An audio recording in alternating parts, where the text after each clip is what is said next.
Hey yo, how's it going everybody? You got Sketch here and welcome back to the channel. And today is the day folks, and I can finally stop alluding to the game we're covering in this episode. And believe me, this one lives up to and in some ways even surpasses its infamous reputation. Today we're looking at D-Force, also known as Dimension Force for the Super Nintendo, developed by Cream and published by Asmik in 1991 exclusively for the system. This vertical shoot 'em up is an interesting case and a technical marvel as to how to totally botch a game despite having some unique ideas. It's often referred to as one of the worst shoot 'em ups on the console, and that's not much of an exaggeration. Though before we get into this one, let's take a look at the story. In D-Force, while there's no opening cutscene, the manual does somewhat let you know what your mission is, and that is to fly your Apache helicopter through 6 countries and eventually the base of an unknown and unnamed dictator. Failure is not an option, and your mission, should you choose to accept it, will be fierce. That's really it. Compared to other shoot 'em ups on the Super Nintendo, this might have the title for least exposition. There's also the unexplained dimension hopping, so it's like Time Cop or maybe Quantum Leap just with a helicopter, and not nearly as good as either. Gameplay wise, you've got a vertical shoot 'em up that is easily one of the most greasy feeling games you'll play on the system. You've got your attack, which is their Vulcan cannon, which can be upgraded several times until it's maxed out, along with your missile pickups, which are tied to the same button press, which is luckily on rapid by default. You've got no crush bombs or special weapons, so you're working with the bare minimum as far as your arsenal. While your control is passable enough to have it do what you need, most of the times there's still going to be some issues. Your hitbox has an irregular shape, so random things will seemingly hit you out of nowhere, resulting in a lot of what the hell just hit me type of deaths. Randomly getting shot down is going to be commonplace until you can manage to navigate the jank that is this game, but it is possible. The gameplay is also very sluggish compared to other shooters on the system. This came out right before Christmas in 1991 as well, so anyone who was unfortunate enough to get this under the tree may have thrown the Super Nintendo out the window later that day in frustration. However, there is one thing D-Force does that is somewhat unique to it, being it's moving along 2 planes on some of the 7 stages, which are called the exploration stages. These stages let you ascend or descend on the level by hitting the L or R triggers. The thing here is you can either just cruise on the higher plane and not deal with half the enemies,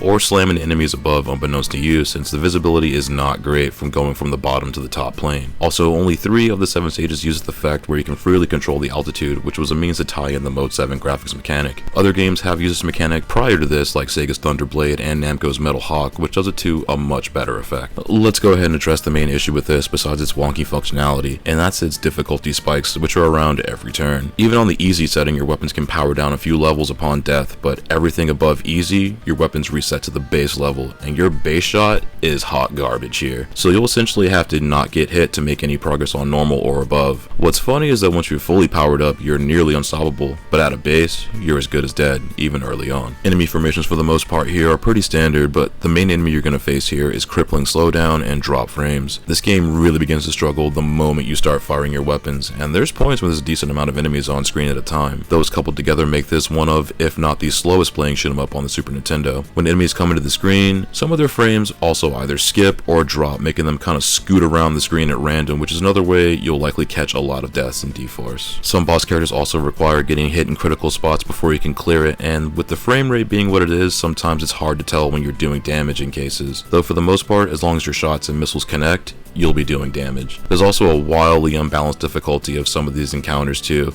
when a lot of times you can just sit in one spot like the dinosaur boss, and then there's others like the tank and train mid-boss which fire popcorn and tracer rounds while darting around the screen too. Graphics wise, it's unseasoned to say the least. Granted, there's a few things that look okay here. For the most part, it's about as bland as it gets. It's got some chunky pixels, and compared to other titles that released around D-Force, it really doesn't look great. Boss characters and some of the exploration stages do have some more diverse enemy types and environmental eyepieces, though even those are minimal. The environments are all over the shop, and while some are more interesting than others at times, there's a lot of mid-level designs here as well, I'm afraid. While you get moments where the backgrounds don't look too horrendous when it's not scrubbing the ground, its stage designs are mediocre at best. There's also several obstacles like the Triceratops and catapults that you need to double tap to safely pass through, which the game doesn't let on to until you ram into it and lose a stock. The Mode 7 graphics, while zooming in and out, can make the graphics look either better or worse, at times magnifying already chunky sprites and environments. The boss characters are the best looking part to D-Force, while they likely aren't things you haven't seen before either. Boss sprites are typically huge and look much sharper than the environments they're in, more often than not, and the larger sprites tend to look a lot better here. Long story short, there's NES games that graphically dwarf this title for sure, but on the flip side, it'll make you appreciate other games that much more after slogging through this one. Granted, you're willing. That and your eyes don't sear out like the part where they open the Ark in Raiders. Sound-wise, D-Force is hilariously bad with its audio. While the explosions don't sound awful here, nearly everything else does. Your gunfire sound cancels out every enemy shot throughout the entire game for the most part, and really even the in-game sound bites are fairly minimal. However, there is the whirling's fall sound effect as your craft loses its final stock and plummets to the ground, and besides a few other sounds, what you'll hear is pretty bare. The soundtrack is also an interesting choice with tunes that sound like you're in the waiting room for the dentist as you mow through the opposition, and much like everything else here, it's also clapped. While there's a couple tracks that are kinda catchy, for the most part here the music is pretty forgettable, especially depending on how far you get into this one. Though there is one track you can tell the composer was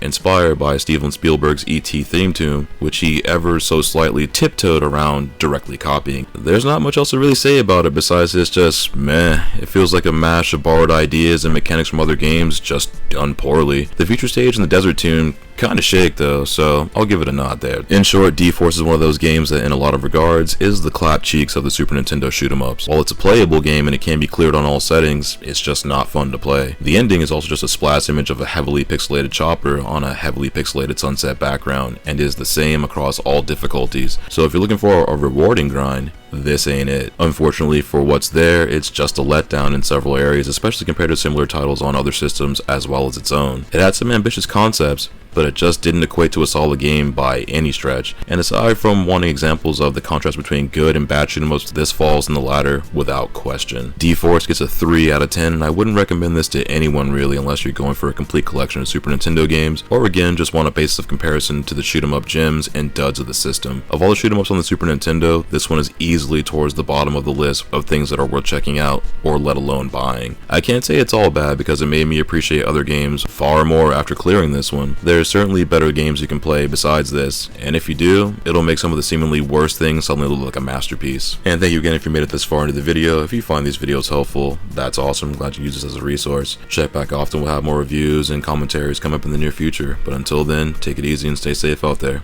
I'll see you on the next one.